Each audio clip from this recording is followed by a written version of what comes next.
Hi and welcome back to Stilliriseorla podcast. We are now on episode 3. So thank you all so much for tuning in and listening and subscribing and ringing the bell. And we're really excited today. I'm really excited, and hopefully Sean is too, for my first solo episode. And it has been a week. So I'm going to unpack lots of thoughts today. How's your week, Sean? Pretty good. Yeah. Pretty good. Very busy, but got through there. Yeah. But yeah, I've seen the other side of it now. I know, that's it. How's yours been? My week has been really good. So in the last fortnight since we last recorded, loads going on, loads of hype with the podcast, loads of building it up and promoting it online, which is amazing. And then this week has actually been quite flipping bananas, personally, like on a personal level. And I'm going to talk about it today. Yeah. Well, let's start with the podcast. So I'm sure Let's start with the podcast. Yeah, I'm sure you're excited with like the launch and So, everything.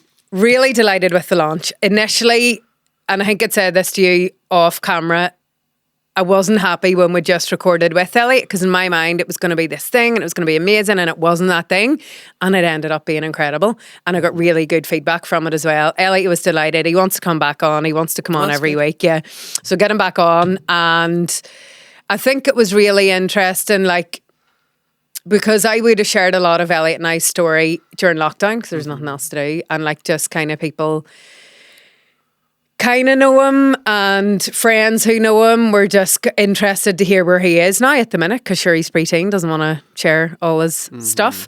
So it was great, and then really looking forward to putting the Uju episode live today. So I am building up my TikTok. Our Instagram is growing. It's growing every day, so it is kind of sharing the story, sharing the stuff. And I'm always looking for podcast suggestions, guest suggestions. So every second episode at the minute, it'll be a guest. So along the kind of amplifying underrepresented voices and sharing stories and stuff. That's great. Yeah. And I wasn't here for the AG episode, but I got to watch it back in the edit.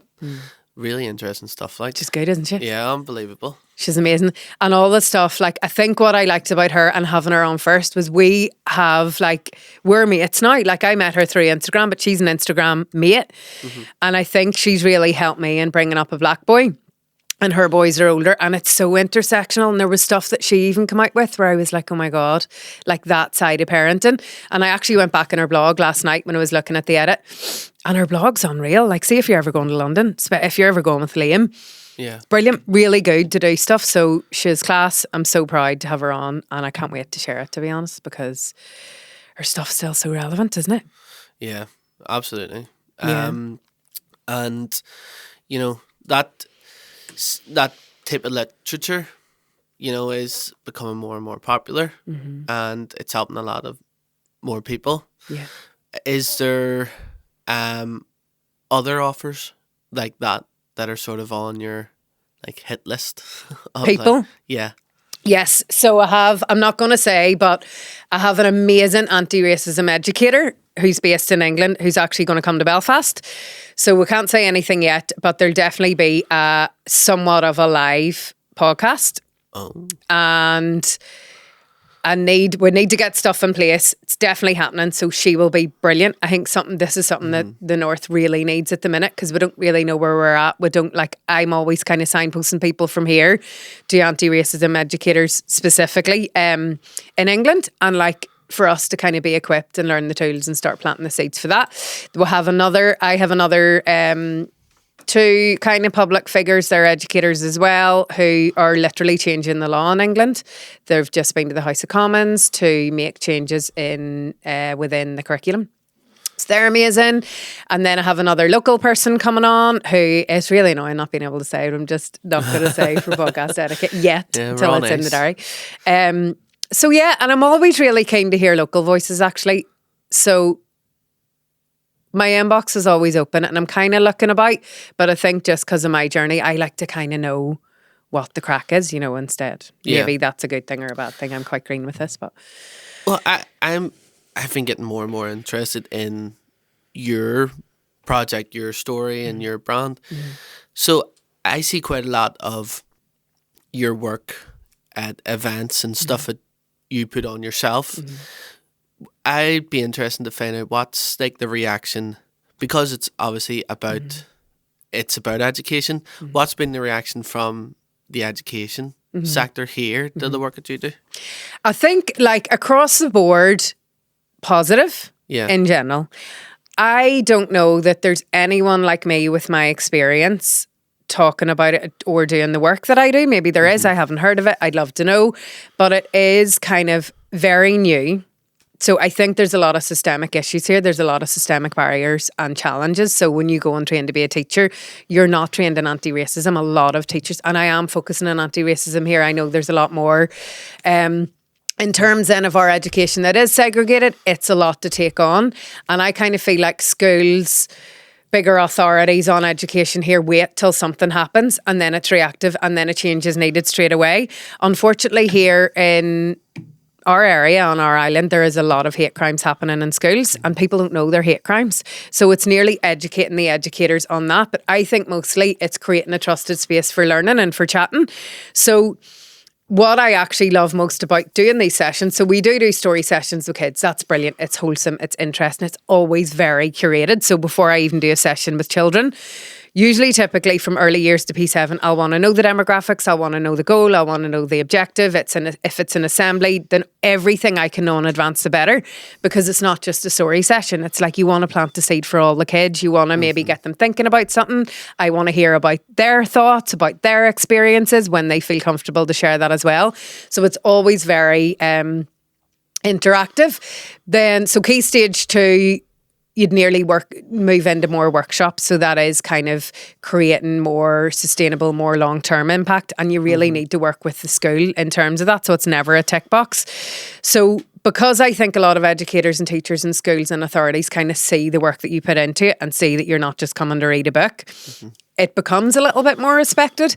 But then whenever I'm doing, so I do free webinars every month. There's a lot of teachers that come to them from across the UK and the South, and that does start conversations. So the long-term goal is then to have a community where we can kind of, because you get the most out of communities. Like I've learned the most out of communities, and actually, especially in the last couple of weeks, like I found it really isolating, like really, really isolating, everything that's going on around us.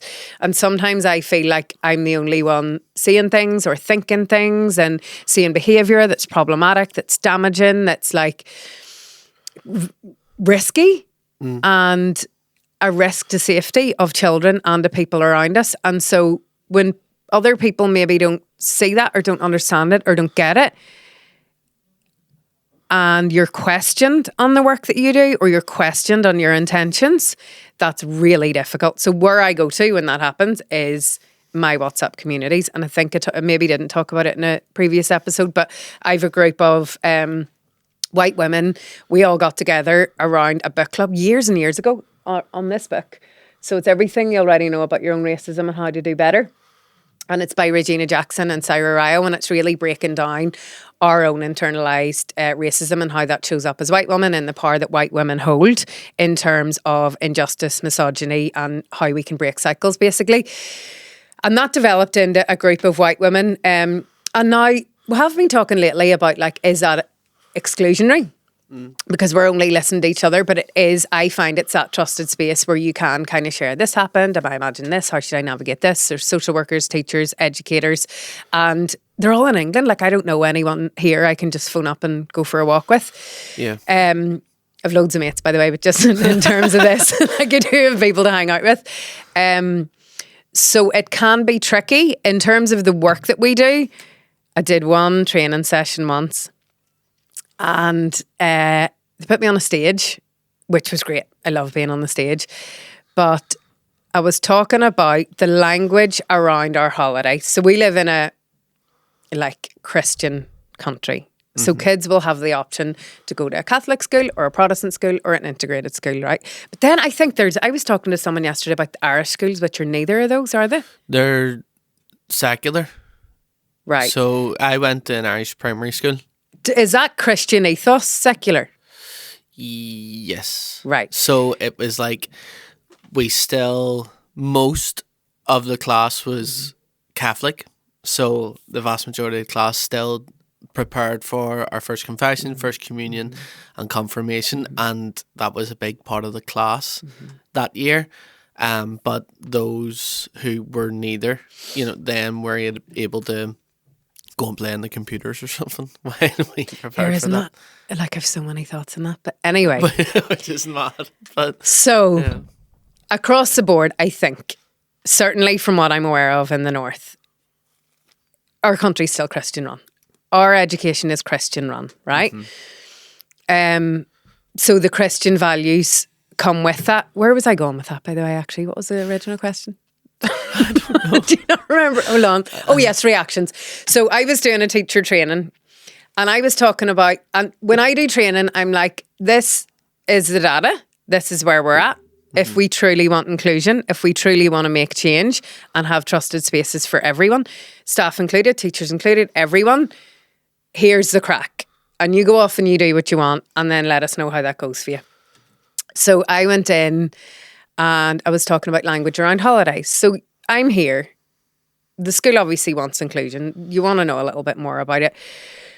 So when we talk about inclusion, we're talking about race, we're talking about ethnicity, we're talking about religion, sexual orientation, protected characteristics, essentially, in creating that inclusive space. And I was saying there's more different faiths, there's more different beliefs and religions that are coming to Northern Ireland. Absolutely great. Brilliant. Makes it so much more interesting, makes it more like the outside world. We want to be global citizens. And so I was saying, but if we, for example, call Christmas holiday, and Easter holiday, what impact does that have on the children that aren't practicing Christians or aren't Christians at all? So what about the Muslim kids? What about the Jewish kids? What about, different kids? And a woman that I was training went nuts. And she was like, yeah, but how dare you undermine my Christianity and undermine my faith and And I was like, do you know what? Brilliant that she's thinking that and really good that she's speaking up. I do want people to speak up and it's better for everyone because she probably wasn't the only one thinking it. She's probably not the only one who has thought it in those spaces. And she just didn't like it. And she has chosen a job in a Catholic school in a Christian country. It's tricky, but if you want inclusion, you need to dig deep. We need to look at ourselves. We need to look at our upbringing because it comes from here. We can't expect to make change if we can't look at ourselves.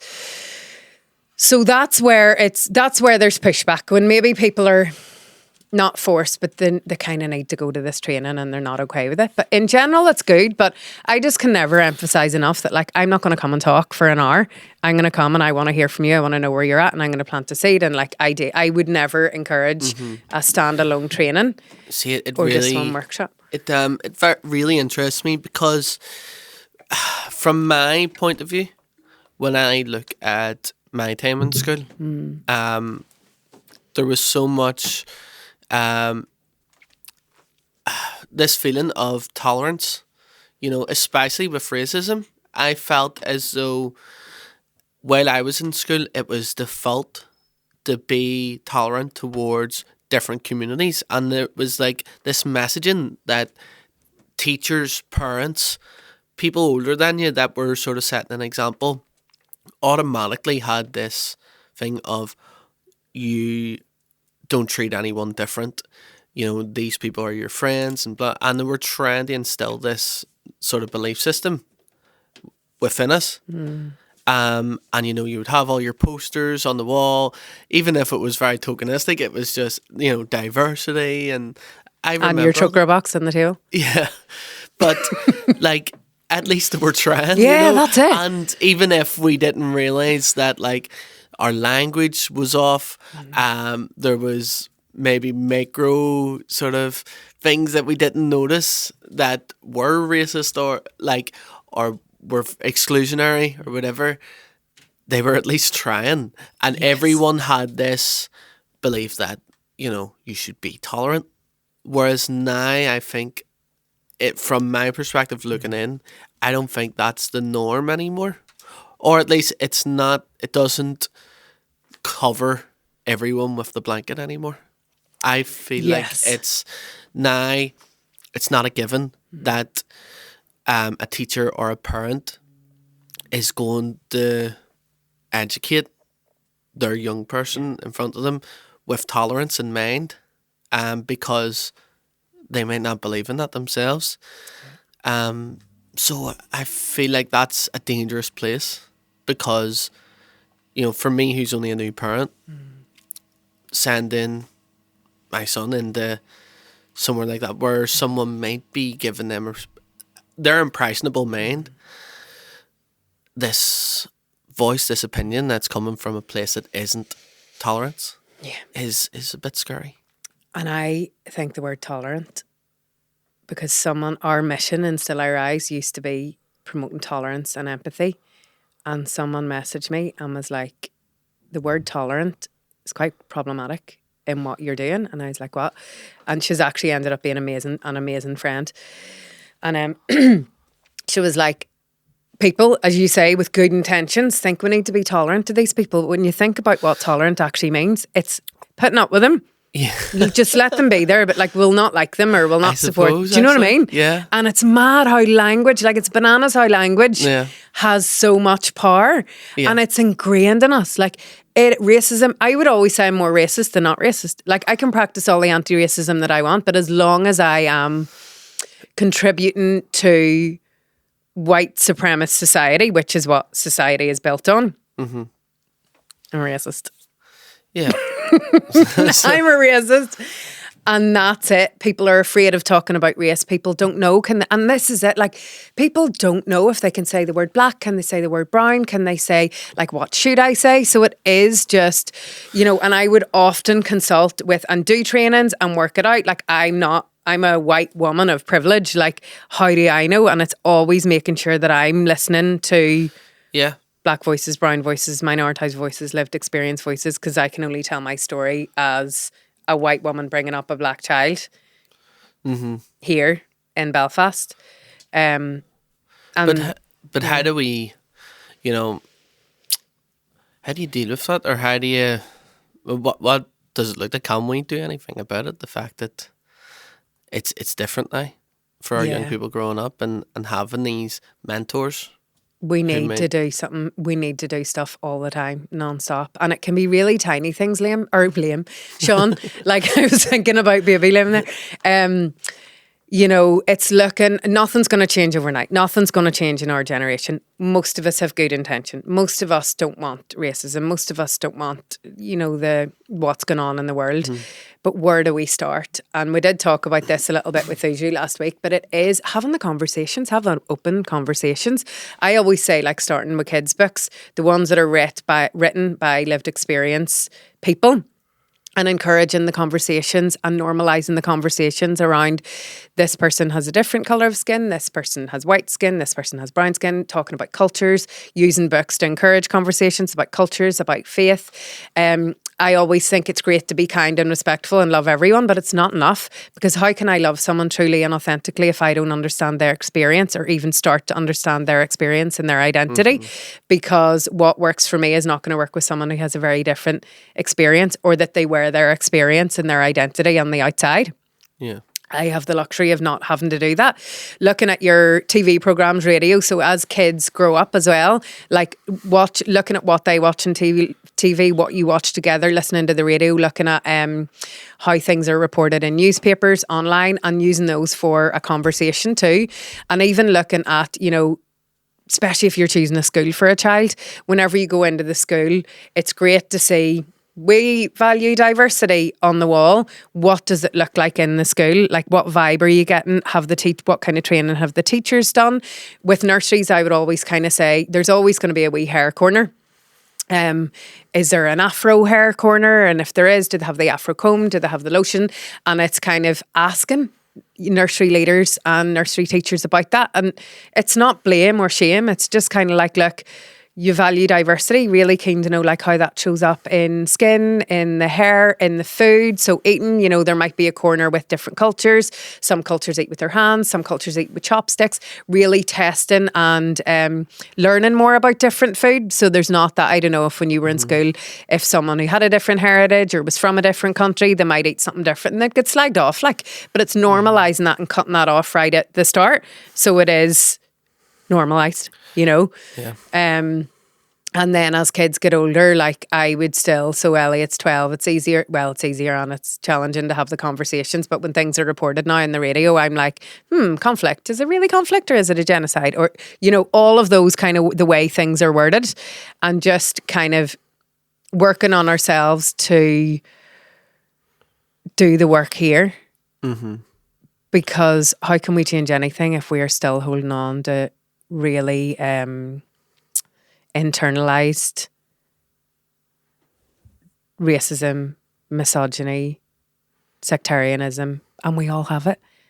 Like we all do, you know. So I'm quite depressing to be around sometimes. I'm just like, I'm so passionate about it, but it's just kind of like, if we want change, we need to dig deep. Like, Yeah.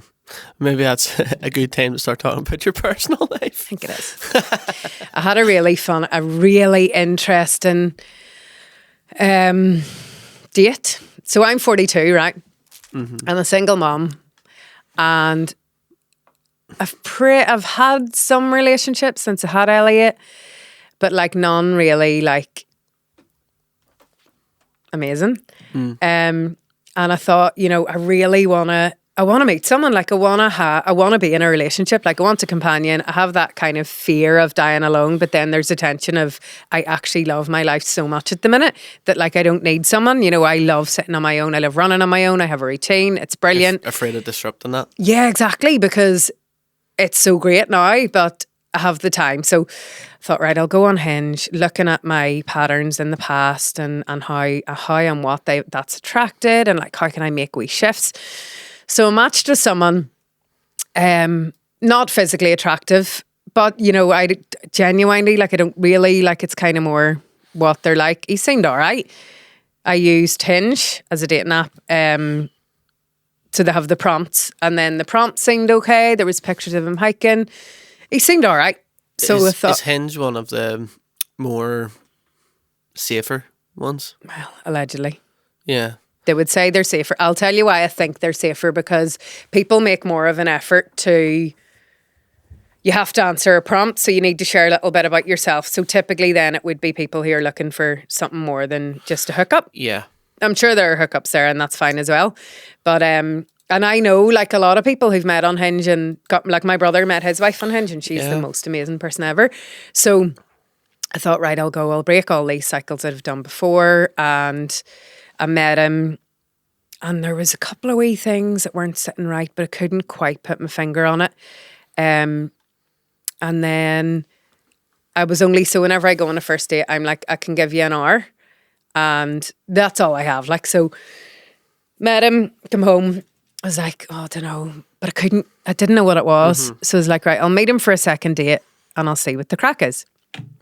Went into the second date and sat down, and he had notes on my TEDx talk. And he was like, I watched your talk. It was good. I wish I had been there so I could have put my hand up. I was like, that's not how TEDx works. Oh my God. And he tried to discredit my sources from my TEDx talk, my first one in 2019.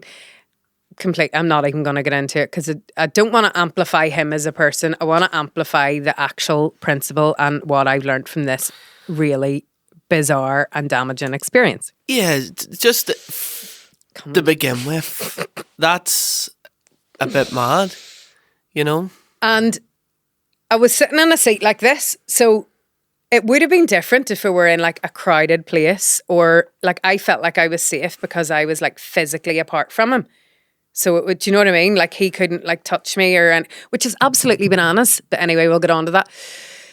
Basically, to cut a long story short, he started telling me, he's a teacher, and he started telling me how he should be allowed to touch black kids' hair, how oppressive Muslim men are. And then he went on to, he broke down. So he started telling me how he had the right, and then he started looking up his phone, and I was like, we're not going to argue on this. I've kind of educated you in what I know. Oh yes, it was, he experienced racism in Africa. This is a white man from here, white straight guy from here, had experienced racism in Africa. And I was like, white people don't experience racism. Like, we just can't. But, you know, it sounds shit. Like, it sounds scary. Like, you were uncomfortable. Like, not even scary. You were uncomfortable. Maybe you were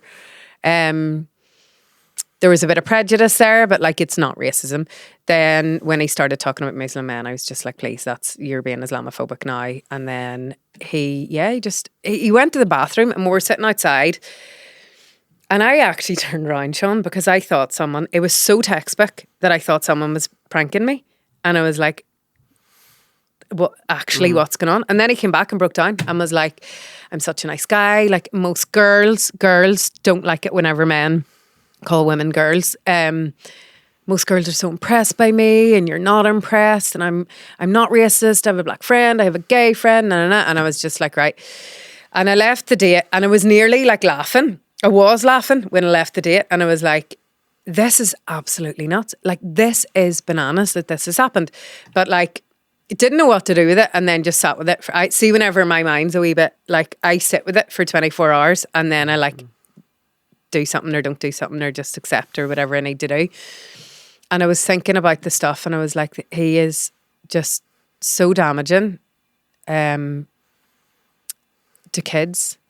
The fact that he's so dead set and the fact that he's teaching in a school where there's black and brown kids, where there's Muslim kids, where there's Muslim families. And it made me really sad. And like, what do you do with that when you have that information? So then I was exhibiting at, I had therapy on Friday and I told my therapist about it and I was like, it was just so nuts. And she was like, yes, it is nuts. But Orla, you were in a really dangerous situation there. Like you met a guy who literally was out to get you. Like he literally did his homework on you.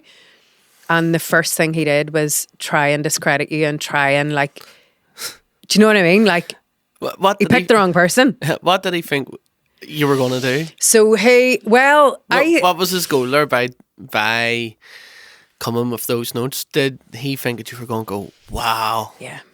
Like, you're so right. Take me into your arms. You know? Is it a power play? Like, I don't know, but I know a fragile man, and not all men are fragile. I know this, and like, I'm not a man hater. Like, some men are great. I've met brilliant men on Hinge. I've met friends on Hinge. But I've also met a lot of fragile men. And that's fragility. That's like, he was threatened by me in some way, I think. That's my opinion. And maybe he thought he'd break me down with that and I would fall into his arms like a damsel in distress. But like, I just have the knowledge and the awareness that like none of that was going to wash with me. But she was kind of like, are you okay? Because you're like thinking about these kids and thinking about the school and thinking about this and that and bigger systems in place that made it okay for him to think it was okay that he could say this to a stranger on a date. And I was like, oh my God, that was so scary. And it really scared me. Yeah, that is interesting, because do you feel as though the situation that you are in, you know, speaking about this, do you feel like you put yourself in harm's way a bit from verbal attacks, internet trolling, and yes. yeah. And I'll tell you what, Sean, like, yes, I do, but I think I'm taking that risk and I'm putting myself out there and I'm putting that information out there. And I've noticed from TikTok, like I have spent more time blocking and reporting trolls on TikTok this week. Like, and that's okay. I just block and report. But the surprising thing, but not shocking thing, is white women. So white women who are coming at me, who are protecting abusive men and problematic men. And that's where it really gets me, because it's like, these again are like that guy was the good guy. These women, we have a lot of influence, women, I think, and white women like me, like white middle class women with a voice, have influence. So how do we use that privilege? And there's a lot of, and this is why I loved this book. And I also brought Emma Dabbery's book, What White People Can Do Next, and the Psychosis of Whiteness, because I've been thinking again loads about like our whiteness and how whiteness, it's not always problematic, but it's a psychosis at times, like the stuff that we feed into unintentionally, because when you know better, you do better mostly. And I think women really disappoint me a lot lately, because this isn't a competition. Justice isn't a competition. It's not about ego. It's not about power. It's not about glory. Like when we think of the bottom line, like we're not doing this for fame. Do you know what I mean? It's to get a message across. And there seems to be, when someone either says something uncomfortable or says something that maybe makes you want to dig deep and you haven't done the work, there's a lot of defensiveness, there's a lot of fragility, there's a lot of attacks, there's a lot of defending complete strangers who are problematic. And that's where I'm like, the fuck do I stand? Do you know what I mean? Like, what is it? Is this like, what is going on? Like, what actually is going on? So that's where people are trying to take me down. And I'm just like, you're more dangerous than the far right, because at least I know where I stand with him. So that's where it's been really challenging the last couple of weeks, because I'm just kind of like, it's very, very isolating, you know. Are you disappointed because women today have their own battles? You know what I mean? Yeah. So is that where your disappointment's coming from? Is it that you're feeling like, you know, women are already up against it?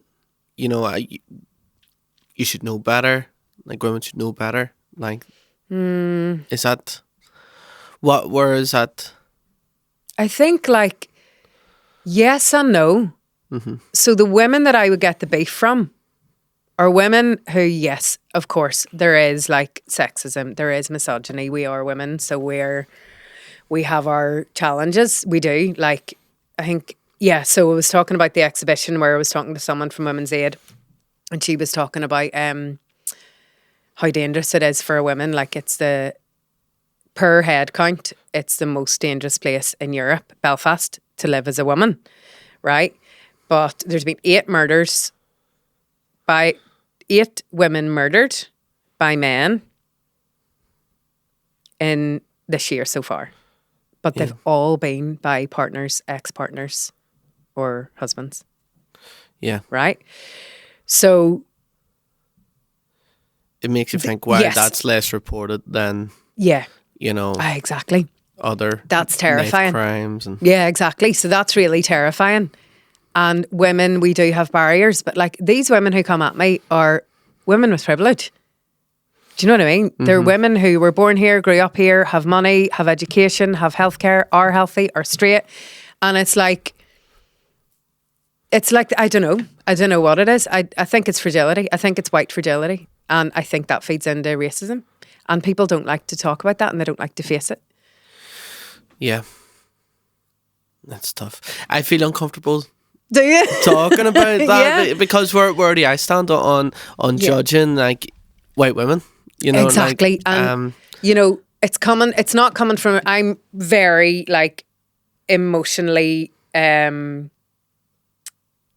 hyper emotive about it this week, and it's a part of my cycle as well, where I'm very emotional.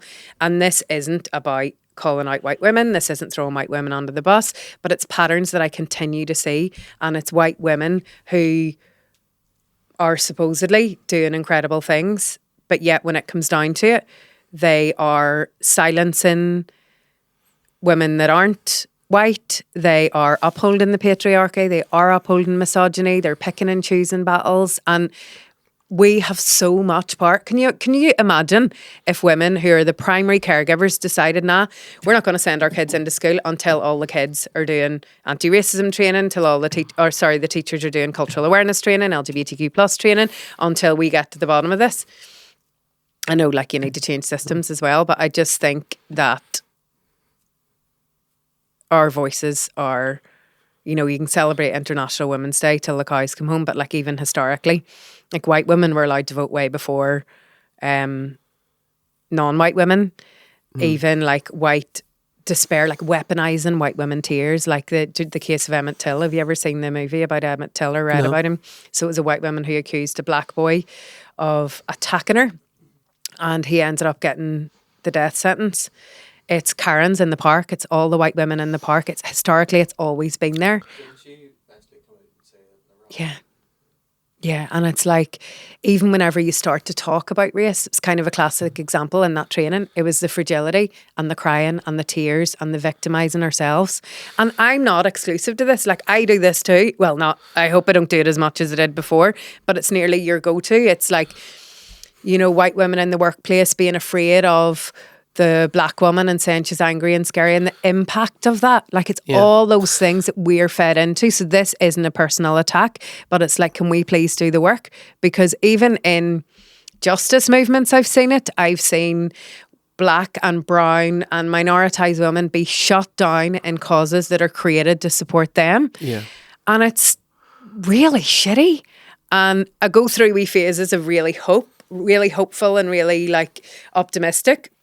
And this week I'm just like, I don't know, like where we are. I don't know how we can change. I don't know if there ever will be change. And I don't know if I can deal with this. Do you know what I mean? I'm going to speak out loud, right? Which is a very dangerous thing. No. But I'm just speaking through a thought process here in that, in terms of contextualizing like prejudice and contextualizing racism and stuff. I remember as a kid the way that my daddy explained racism to me, and explained and sort of made me like sort of realize how much I should support, you know, inclusivity and stuff, and was by saying, "You're Irish." Now, that's obviously very demeaning and stuff like that to compare that, but it was his way of saying, you're Irish and you have a history from your identity of being, you know, Oppressed. Of being oppressed. So, as an Irish person, you should be supportive of inclusivity. You should, you should, like he says, growing up, they supported the civil rights movement because they saw what was happening to their own community. So then that's what made him identify with the Black Civil Rights Movement in America. So that was his way of explaining that and making it make sense to my mind as a child. So there's a thing there where we'd like to identify through our own sort of like victim mindset. We like to like identify with different. Is that sort of what happens with white women? Because it's like, because we all feel victimized in some shape or form, you know. And while I have obviously never really experienced like the oppression of being Irish, I know that being Irish in itself is, you know, is a form of being oppressed and has that legacy of it.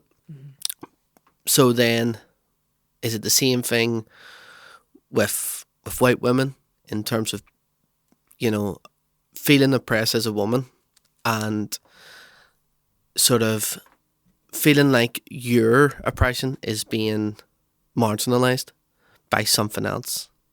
Do you know what I mean? Yeah, it's so interesting, isn't it? Have you ever heard the poem "You Can't Be Racist in Irish" by Imelda May? It's quite powerful, isn't it? Yeah. And yes, like, we are an oppressed nation, even though we didn't experience it, but I do think we hold it from our ancestors. Yeah. And you kind of do. Have you never been like away and like, have you never felt like bad for being Irish, or like? Yeah, it's you can't join a Call of Duty game chat without like some English person calling you pikey, or like saying go live in your caravan, or you know, all this stuff, and shouting potato at you and us here. So and I think we accept that, like, and it's, I think, you know, I definitely was kind of like, oh, leprechauns, oh, pots of gold, that's so funny. Like, let's feed into that. And now I'm actually like, excuse me, no, that's a stereotype and that's not helpful. So is it like us being our Irish white women victims? And do they feel marginalised Yes. because their victimhood is Yeah. marginalised? So it's a really nuanced question, isn't it? Because like there's a wheel of privilege, and I think I'll share it maybe in the show notes whenever this comes out. But it's all about like your proximity to power, right? So you can be a white woman, you can be disabled, queer, English is your second language, immigrant family. And so that'll all feed into what kind of power and privilege you have, right? And so that'll obviously feed into how fragile maybe that you're feeling and how you'll react to dealing with stuff. I'm sure there is an element of victimization there. But the way I kind of see it is like, are we victims or are we survivors? Like, are we going to be victimized or are we going to actually be survivors and take other people with us on this like journey of equality, of justice, of whatever that looks like? Because everything is intersectional. Nothing is, well, I'm white, so I'm a victim, so I'm Irish. Do you know what I mean? But there's levels of it, 100%. And it's not to say that we have not experienced hardships or challenges or that life isn't really, really shitty. Of course it is. Life is so difficult. It's like, you know, if privilege isn't what you've been through, it's what you haven't been through. So it's kind of seeing then what is holding other people back, you know, and people having access to privilege isn't going to take any of mine away, you know. So I wonder sometimes, is it like sticking with your own and maybe subconsciously thinking, well, no, if they come to our country, no, but if they're in our community or our school, they might do something, like they might, like, I need to stick with my own here. I don't know. And I'm always wondering. So could be all of those things, Sean. Don't know. Then you've got the whole, I'm not racist, but You're racist. of it all. Anyone that comes out is like, here, I'm not. And actually, there was a podcast I was listening to recently. They were like, this is probably racist. And I was like, yeah, it definitely is. The reason I say that is like, you know, we talked in the first episode, didn't we, about the Garen Noon stuff, or no, it was before that maybe, before we started recording, and it's the whole like, oh, I'm all for, you know, supporting the refugee community and migrants and having diversity in my community, and there's the but, and it's like people in my town are not feeling comfortable going out in the street at night, and because there's these, and they use the word like gangs, or they use the word like these large group of men going around the town, you know. If I'm not feeling comfortable, who's that on? Yourself. Like, how have they made me feel uncomfortable? Is it them existing makes me feel uncomfortable? Or did I go out last week and they attacked me and that's why I'm uncomfortable? So it's kind of looking like the world's a shit show at the minute. Like, we all know that, but like, you can't blame immigrants. Like, the 4 richest men in the world are making all the decisions and messing it up and messing up the world, and yet it's the fault of immigrants. And black people and Muslim people. Yeah.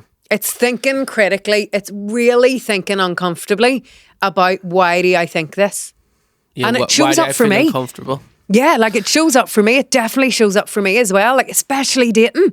Because whenever I'm dating, like, people who are from different cultures, who are different ethnicity, different races, when I talk about this stuff, this is me too. Because it's ingrained. Like, this is my conditioning. Yeah. So it's like, why do I think that? Where's the proof? Where's the evidence?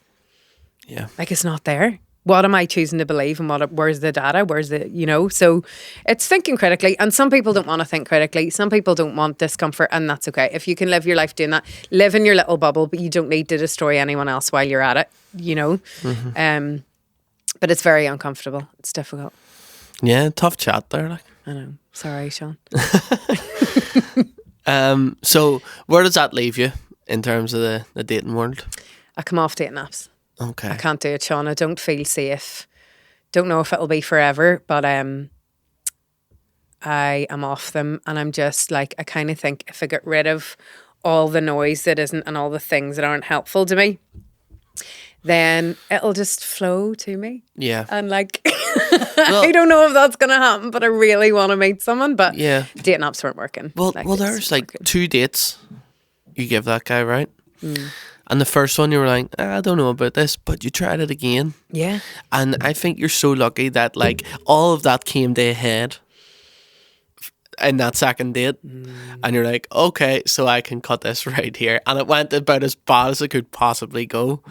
So like there's no hanging on to Yeah. that. You know, so it didn't waste your time. Yeah, that's true. It wasted your time in a sense. Obviously those 2 hours you're not going to get back. But imagine if that lingered on. It was the most enjoyable pro bono work I've ever done. I did literally, like, I just sat and was like, I didn't feel scared. I thought this is great because, like, I'm taking him down. Yeah. Like, that's it.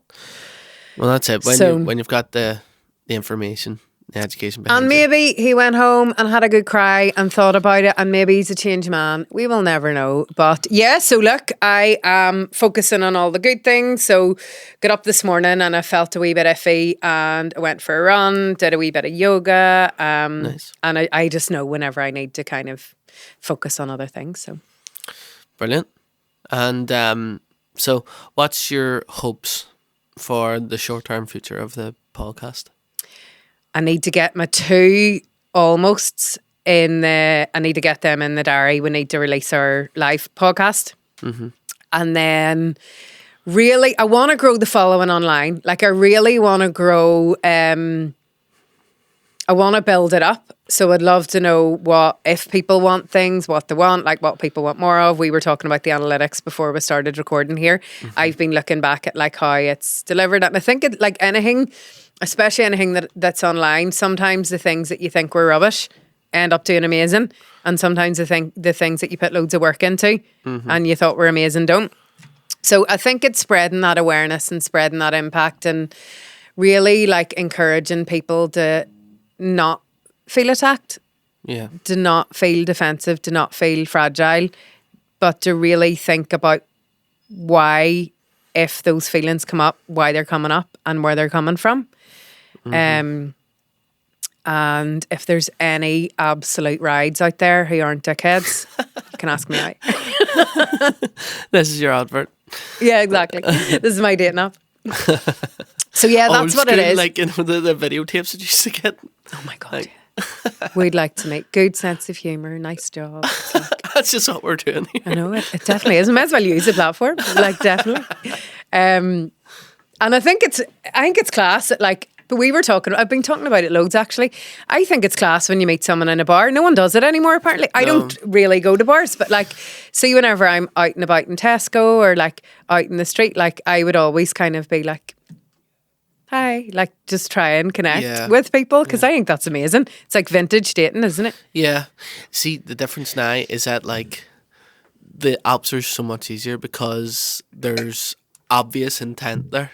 You know what I mean? There's no guessing game involved. So I think it's made it even harder Yes. to meet people in a bar because like in the bars there was a 50-50 chance that the person talking to you was, you know, interested in finding someone too. But now it's like this assumption in your mind that, oh well, if they were looking someone, they would have just went on and on. I know people nearly be like, oh, he's hot, I'm going to go on Tinder and see if he's there. Yes. And it's like, just go and talk to him. But yeah, it's very interesting, but I will keep up to date on those dating stories. But it's just quite grim. And plus people are quite disposable now, I think. It's like if you don't tick all the boxes, you know, if you don't tick everything, then there's another version that might tick all them one swipe away, you know.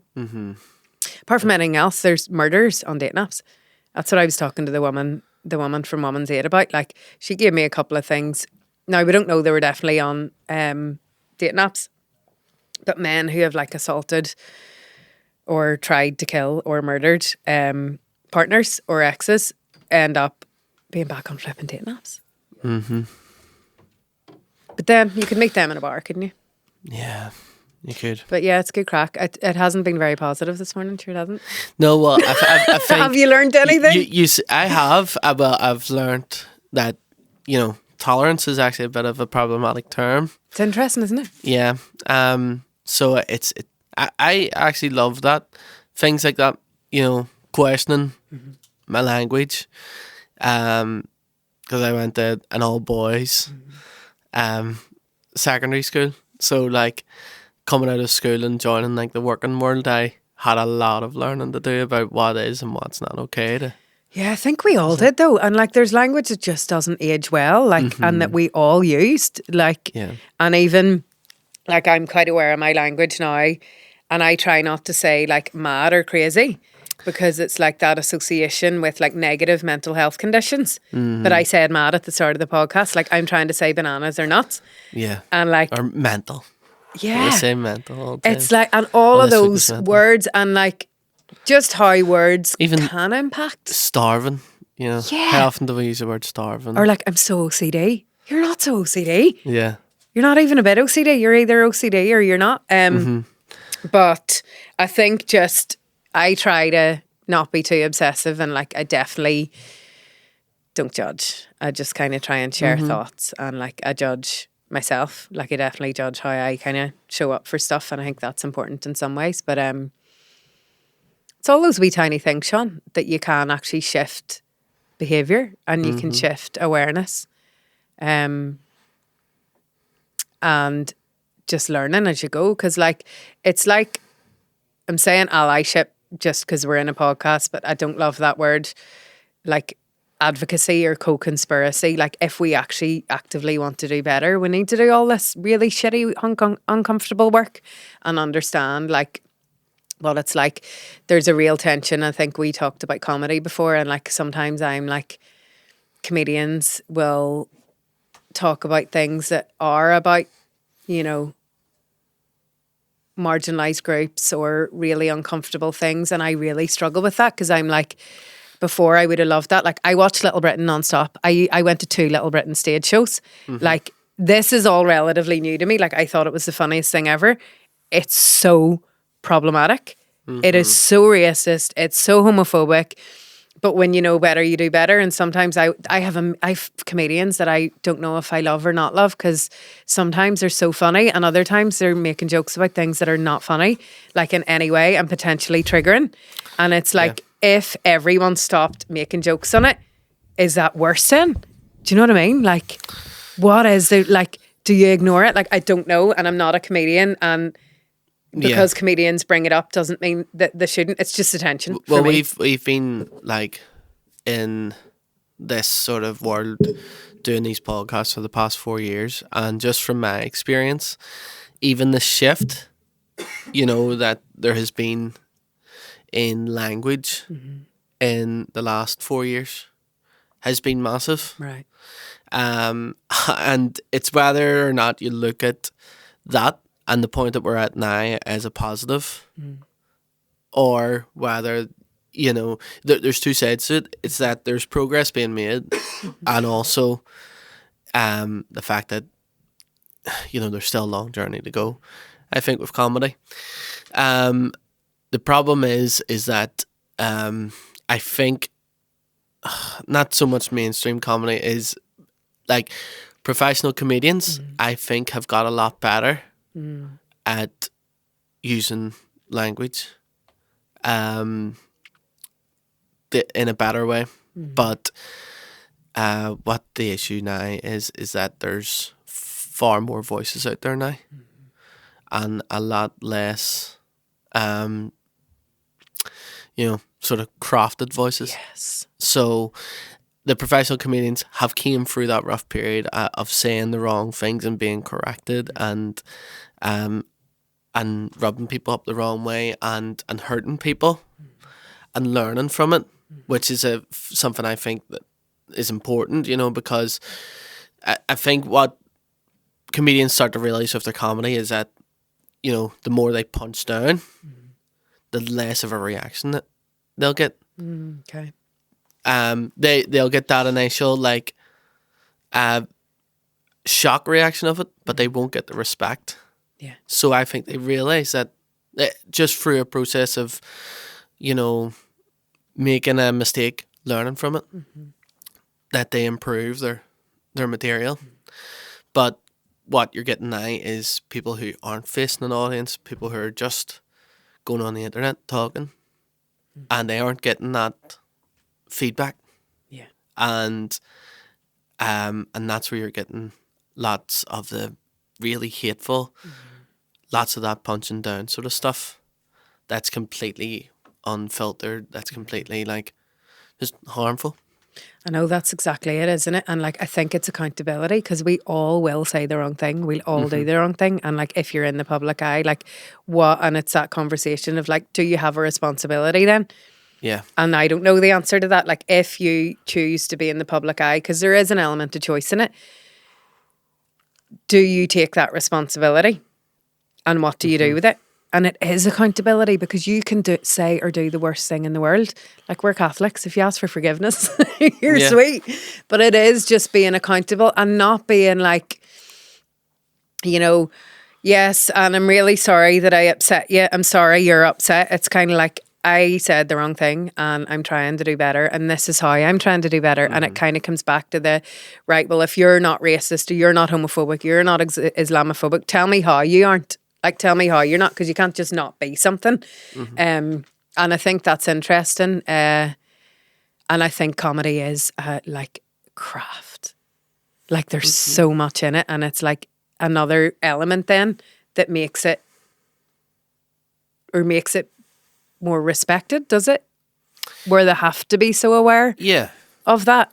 And it's not anything, it's not, to use a bad term, it's not being woke, it's not being, No. It's just being good. Yeah. Being respectful is being good.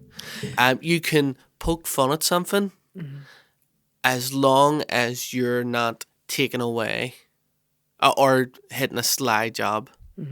If you're doing, you can poke fun at yourself, you can poke fun at your own community. I think in a way that can be that takes your community down a wee bit for a laugh, but which is self-deprecating. But if you do that to a marginalised group, if you do that to an outside community, then you're doing that from a place where you're standing above them. It's power play, isn't it? Yeah, and I think that makes people uncomfortable. Because what you'll get shock. You'll not get laughs. And I think that's where the learning sort of happens, is when comedians see that reaction. So oh. Yeah, exactly. And a good comedian will pick up on that, won't Yeah. they? What about woke and good? Because this is interesting. Is it better to be woke or good? What do you mean? Because what's good? So,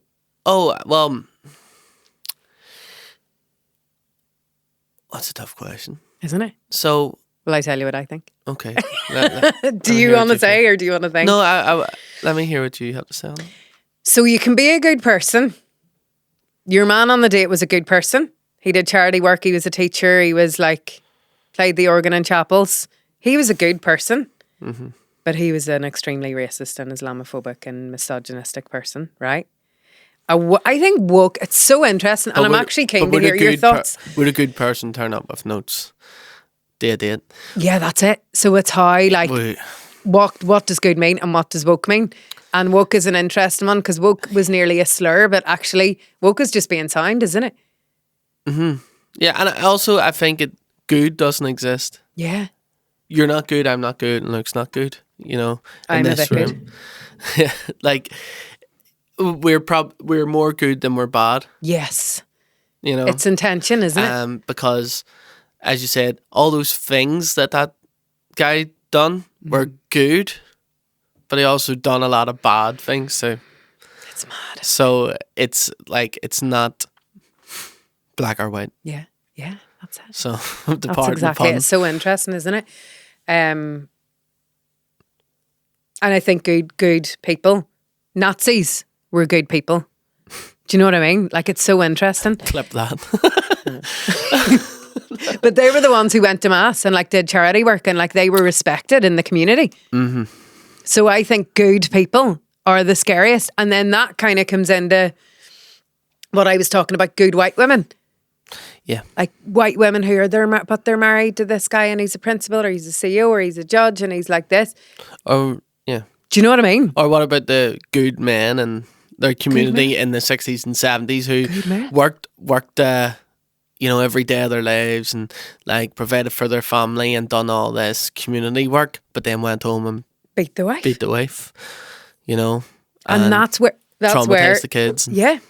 So, and that's it. So it's thinking about like who are the good people. And I did say before, not publicly, I'd trust and understand someone from the far right or a Trump supporter easier than I'd trust and understand a good person who actually in secret is